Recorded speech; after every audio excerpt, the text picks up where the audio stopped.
In today's video, we're going to be going over the exact high-level abandoned checkout flow that we're using on 7 and 8 figure ecom brands to print the money that they otherwise would have lost without this flow.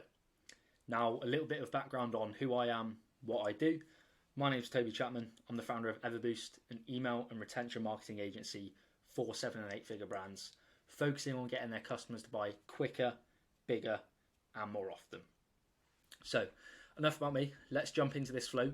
As you can see here, it's fairly complex, but that's why it does so well. So before we even actually get into the emails, the text messages involved in this flow, it's important to say that the trigger for this flow is started checkout. Now, Klaviyo, they don't distinguish between an abandoned cart and an abandoned checkout flow. An abandoned cart uses the added to cart trigger. Abandoned checkout uses the started checkout trigger. Flow filters for this are going to be placed order 0 times and starting the flow. Obviously, we don't want to carry on sending messages to anyone that has finished their order. Has not been in the flow in the last 14 days. Again, we don't want to bombard people that have recently passed through this flow. It will piss them off. They'll most likely get annoyed, mark the email spam, not a good thing. And then finally, placed order 0 times in the last 30 days. Now, this is optional. Depends how aggressive you want to be with this flow. Some brands don't like to be too aggressive, hence placed order 0 times in the last 30 days. This is especially important for replenishable products where they're coming back every month or so to buy the product.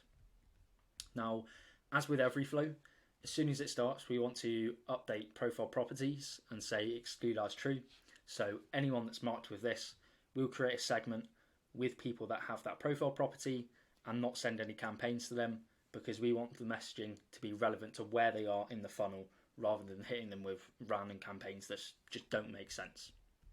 So, has placed order at least once overall time. We'll go down the no path to start. Straight away, we're going to go in with a text message. So obviously they have to be consented to receive this. If they are, we'll wait 30 minutes and then go in with text 1. The reason why we're going to send the text message first before the email, they have much better deliverability and engagement. You're not hoping that they don't land in spam. Most people see their text messages, hence going in with this first, because we're going to capitalize on that high intent of someone starting checkout. Now, this text message just needs to be a simple reminder. Remind them of their checkout, go ahead, complete the order, and we might remind them of the welcome offer as well. Now, you'll see some people say not to give a discount on the first email. This is both true and not true. So for customers, people that have placed orders before, I agree. Don't give a discount again on the first email or text message. But for people that have never placed an order, you're going to have continuity from your welcome flow through to your abandoned checkout. If someone receives welcome email 1, they go ahead, add everything to their cart, start checkout, and then they leave, they're going to enter this flow. So we need to have continuity from the welcome flow message into the abandoned checkout, hence reminding them of the welcome offer. Now, 30 minutes after, or 1 hour after, if they're not consented to SMS, we'll go in with email 1.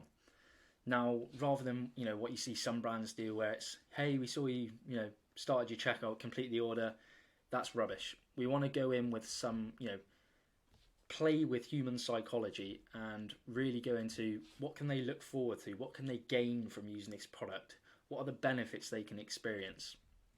And of course, the more you get to know your audience through collecting zero-party data, the better this messaging can be and the more relevant it can be. And again, we're going to go in with just a reminder of the welcome offer, again, to provide that continuity and get them to cross the line. 23 hours later, so the reason for 23 hours, 23 plus 1 is 24. We want to send the email at roughly the same time of them, starting checkout, the next email, because this suggests that this is usually when they're most accurate, hence 23 hours. So email 2 is similar to email 1, but we're taking the opposite angle this time. So rather than this is what you can look forward to, it's going to be this is what you're missing out on. Create a sense of FOMO, get them to cross the line by getting them to imagine, oh God, I can't afford to miss out on these kind of things. Next, we're going to go in with another text message for non-buyers. Now, you'll see when I get onto this later, with buyers we only send the 1, but with non-buyers we're going to send the 2. Reason being, we've paid to get these people to our website.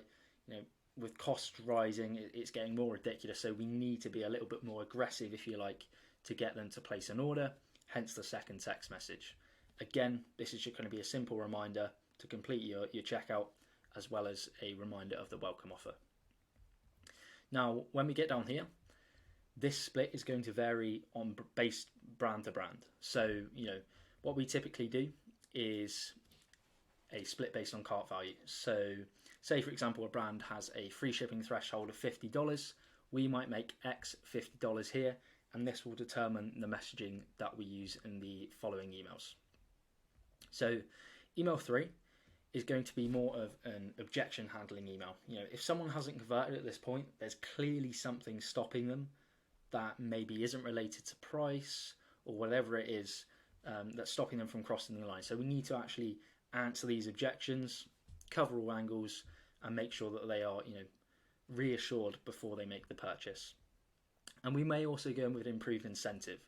Now I say may because every brand again varies, and it all very much depends on their unit economics, what they can afford to give away. So if the cart value is greater than X, their free shipping threshold, we might go in with a slight increase in the discount. So say for example the brand is offering 10% off in the welcome offer. Here we might go in with 15% off. It's a slight increase, and that might just get them to cross the line. If they're not above the free shipping threshold, then we're going to go in with maybe a free shipping offer, or we might try 15% off, these kind of things. Again, this very much depends on the brand and their unit economics. It's not a cookie cutter strategy. It needs to be tailored to the brand. Then one day later, we're going to go in with email 4, which is a simple final reminder. Have some urgency around the offer, expires in 24 hours. Again, to create that FOMO and that urgency. Okay, so going on to the buyer path, you'll notice that this is very similar to the non-buyer path. The only sort of areas it's going to differ are the actual messaging within the emails. These people have placed an order in the past, so they've already shown some kind of trust, more higher level intent in the brand, hence the messaging doesn't need to be as persuasive, if you like. So you just need to tweak the emails around that. Now, again, we're going to go in with that first text message. This is just going to be a simple reminder to complete the checkout. Only difference being we're not pushing a discount here.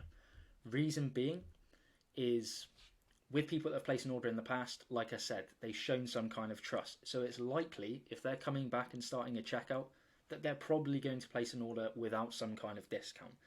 So if you're offering a discount in that first message, you're eroding your margins, that just unnecessarily you're being less profitable than you could be. And of course, profit is king now. So really, we're going to save that incentive for later on. Again, we're then going to go in with that first email, exploring the sort of gain angle. What can they look forward to? 3 hours later, again, that fear angle. And this should be X. Email 3 is going to be, rather than sort of a discount, again, this varies brand to brand, so you're really going to have to tailor this to your unit economics. If you offer some kind of buy now, pay later incentive, this is a really nice email to try. Because again, it's not eroding your margins, but it's still providing some kind of offer to the customer to get them across the line. Now, again, if you don't have Klarna, ClearPay, Afterpay, whatever it is, you could try some different incentives here. So it could be a free gift with purchase. It could just be a 10% discount. It could be cashback, these kind of things. So really play around and tailor it to your brand. And then finally, email 4. So at this point, we might go in with a discount off, just something like 10%. Again, doesn't need to be hefty. These guys have already shown trust in the past. And then here, we might go in with something like free shipping. Then, of course, once both pass reach the final email, they're all going to come down to this little bucket here, have a 2-day time delay, update exclude as false. And then, of course, we can continue sending campaigns to them going forwards, which is another place that they can convert. So that is the high converting abandoned checkout flow that we're currently using for 7 and 8 figure ecom brands. Now, if you need help setting this up and your other flows and really optimizing your email backend, then just click the link below this video. It will take you to our website. You can have a look around, book a call with us. You'll talk personally with me. We'll give you a strategy breakdown, have a deep dive of your account, and see if there's room for growth and potential for a long-term partnership.